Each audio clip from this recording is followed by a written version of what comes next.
Amidst the frost-kissed hills of Northridge, where the winter wind whispered secrets through snow-laden pines, the Anderson family, eager to embrace the enchantment of Christmas, discovered that not all festive tales are wrapped in ribbons of joy.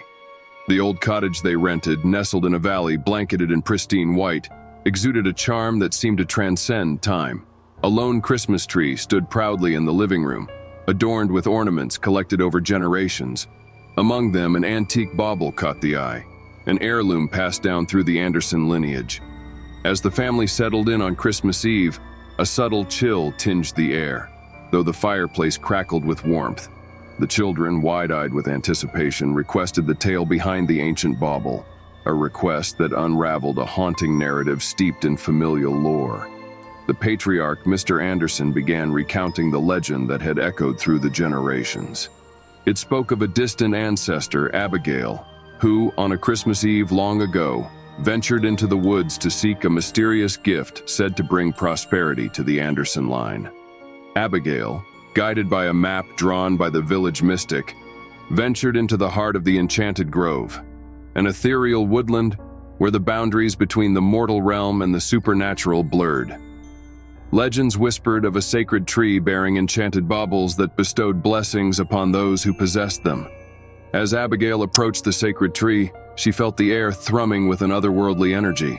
The branches, adorned with baubles that seemed to capture the starlight, cradled the promise of prosperity. Abigail, guided by familial duty, chose a bauble, the very one now hanging on the Anderson Christmas tree. The moment she touched the bauble, the forest stirred with a spectral resonance. Abigail felt the presence of unseen eyes, and a shiver traversed her spine. Unbeknownst to her, the sacred grove harbored spirits that guarded the enchanted baubles, a pact forged between the mortal realm and the supernatural. As Abigail returned to the village with the bauble, a subtle change swept through the Anderson lineage.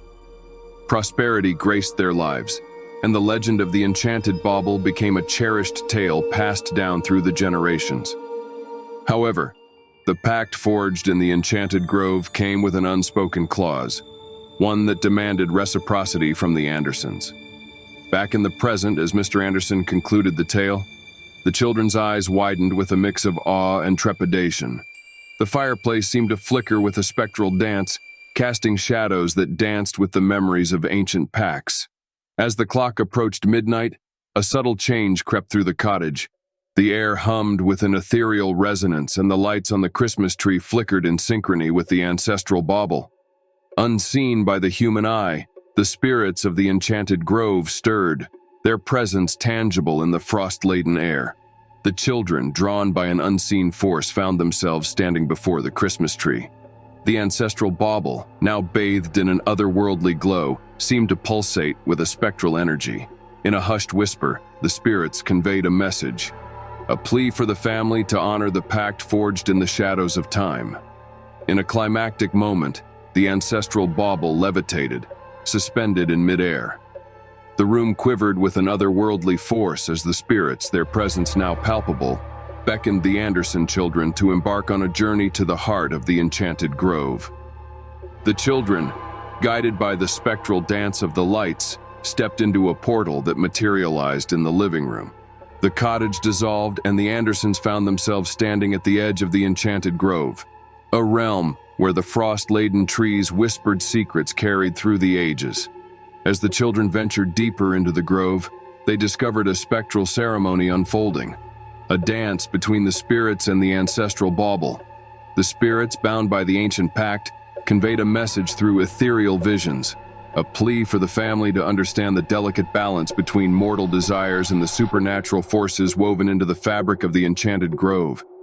In a moment of profound realization, the children understood that the prosperity bestowed upon the Anderson lineage was a symbiotic exchange. The spirits, guardians of the sacred grove, sought not just to give, but to receive, a reciprocity that ensured the harmony between the mortal realm and the supernatural. As the clock struck midnight, the ancestral bauble, now imbued with the energy of the enchanted grove, descended into the hands of the children.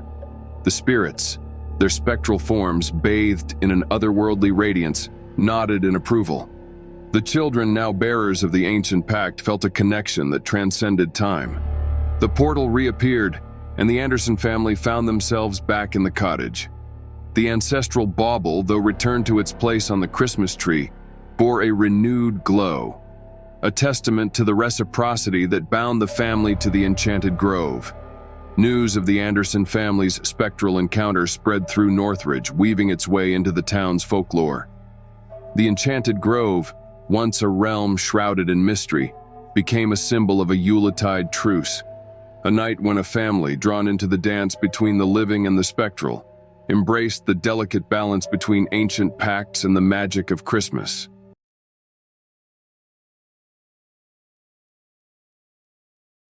In the heart of a secluded hamlet nestled between snow-laden peaks, the Winters family embarked on a winter retreat seeking solace amid the quietude of the season. Little did they know that their chosen cottage, veiled in an ethereal frost, cradled a tale as chilling as the mountain winds that whispered through the pines.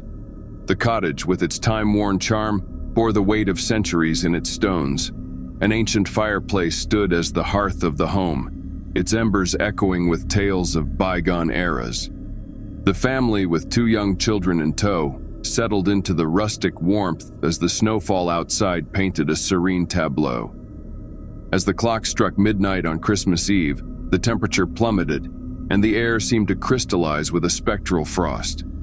The Winters family, now ensconced in the glow of a flickering fire, felt an otherworldly presence permeate the cottage. Shadows, cast by the dancing flames, seemed to harbor secrets untold. The youngest of the Winters children, a girl named Clara, was drawn to an antique mirror that adorned the mantel, a relic that had weathered the passage of time.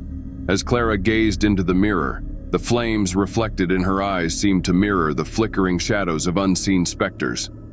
In a hushed tone, the family patriarch, Mr. Winters, began to weave a tale that echoed through the annals of the hamlet's history. It spoke of a winter's night long ago when the village faced the wrath of an unyielding blizzard. In a desperate bid to protect their kin, the villagers invoked an ancient ritual, summoning the spirits of the winter to guard their homes. The ritual, etched in an old tome kept in the village archives, required the placing of a ceremonial ornament on the Christmas tree, an ornament with a reflective surface that could capture the essence of the spectral guardians. Unbeknownst to the villagers, the ritual carried a caveat, an unspoken pact with the winter spirits that demanded the offering of a soul in return for their protection. As Mr. Winters spoke, the flames in the fireplace seemed to dance to the rhythm of an unseen incantation. The ancestral mirror, now reflecting the spectral glow of the fire, revealed a flicker of movement, a silhouette that materialized in the frost-kissed glass. The room, now bathed in an otherworldly luminescence, bore witness to the presence of the winter spirits. Clara, with a child's innate curiosity, reached out to touch the mirror, sending ripples through the spectral plane that coexisted with the mortal realm. In a moment of spectral communion, the winter spirits conveyed a message. The ancient pact needed to be fulfilled for the hamlet to be shielded from the perils of the frost. Clara, now a conduit between the living and the spectral, faced a choice that echoed through the frostbitten corridors of time. As the clock approached midnight, Clara, guided by an ethereal intuition, ventured into the snow-laden night. The winter spirits, their silhouettes blending with the crystalline frost, led her to the village square where the Christmas tree stood as a sentinel to the ages. The ceremonial ornament, an heirloom passed down through generations, awaited its place on the tree.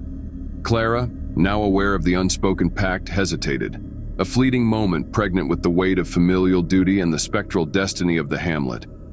In a climactic moment, Clara placed the ornament on the tree, its reflective surface capturing the flickering flames and the spectral dance of the winter spirits. The air, thick with an otherworldly energy, seemed to hold its breath as the hamlet stood at the cusp of a frostbitten reckoning. As the clock struck midnight, the winter spirits, now bound to the ornate reflection, swirled around the tree in a spectral waltz. Clara, her breath visible in the frosty air, felt the weight of the pact lift. The hamlet, now embraced by the spectral guardians, stood shielded from the unforgiving winter winds. The mirror, once a conduit between realms, reflected not just the faces of the living, but the ethereal luminescence of the winter spirits. Clara, her eyes now bearing the wisdom of the spectral communion, understood the delicate balance between familial duty and the ancient pacts woven into the tapestry of the Winters Vale. News of the Winters family's spectral encounter spread through the hamlet, weaving its way into the town's folklore. The Winters Vale, once a harbinger of spectral dread, became a symbol of a frost-bitten truce, a night when a family, drawn into the dance between the living and the spectral, upheld the ancient pact that shielded the hamlet from the perils of the frost.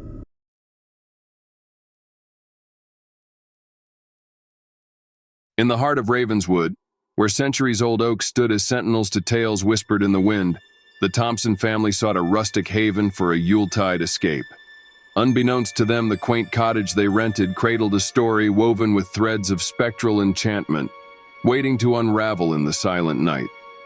As the family settled into the warmth of the cottage, an antique piano in the corner caught their attention, an instrument with keys that seemed to resonate with echoes from a bygone era. Mrs. Thompson, an enthusiast of the arcane, couldn't resist the urge to explore the instrument's melodic history. On the eve of Christmas, as the fireplace crackled with warmth, Mrs. Thompson's fingers caressed the piano keys, summoning a haunting melody that seemed to resonate with unseen spirits. The room, bathed in the glow of flickering candles, took on an ethereal ambiance, and the air hummed with spectral vibrations. The family, captivated by the enchanting notes, felt a subtle shift in the atmosphere. Shadows cast by the dancing flames seemed to dance to the rhythm of a silent carol, an ancient tune that transcended the boundaries between the living and the spectral. As the clock neared midnight, the melody, now a spectral symphony, reached a crescendo that beckoned the family to step beyond the veil of the mortal realm. Guided by the haunting strains, they ventured into the moonlit night, where the oaks of Ravenswood stood as silent witnesses to a Yuletide echo in shadows. In a moonlit clearing, bathed in an otherworldly glow, the family encountered the ghostly orchestra, a congregation of spirits each tethered to an instrument lost in the sands of time. The conductor, a spectral figure draped in the remnants of festive garb, gestured for them to join the ethereal ensemble.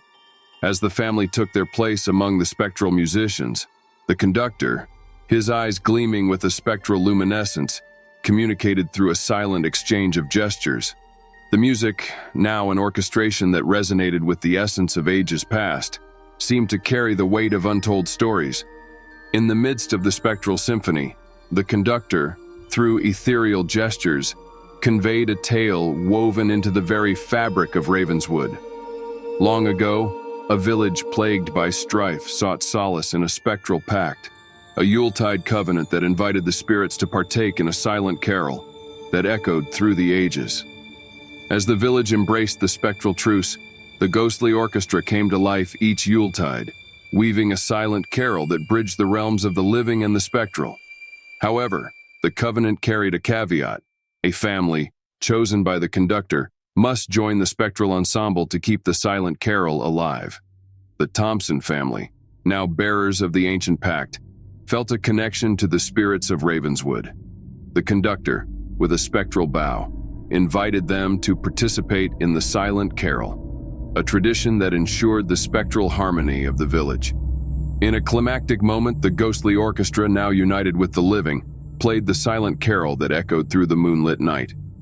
The oaks of Ravenswood, their branches swaying to the spectral melody, seemed to bow in acknowledgement of the Yuletide echo that resonated through the ages. As the clock struck midnight, the spectral symphony reached its zenith.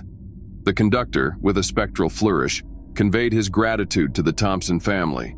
The moonlit clearing, now bathed in a spectral radiance, stood as a testament to the enduring bond between the living and the spectral in the heart of Ravenswood.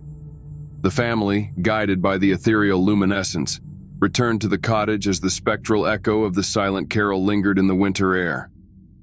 News of the Thompson family's spectral encounter spread through Ravenswood, weaving its way into the village's folklore. The silent carol, once a spectral secret, became a symbol of Yuletide unity, a night when a family, drawn into the dance between the living and the spectral, upheld the ancient pact that resonated with the silent echoes of a village's enduring harmony.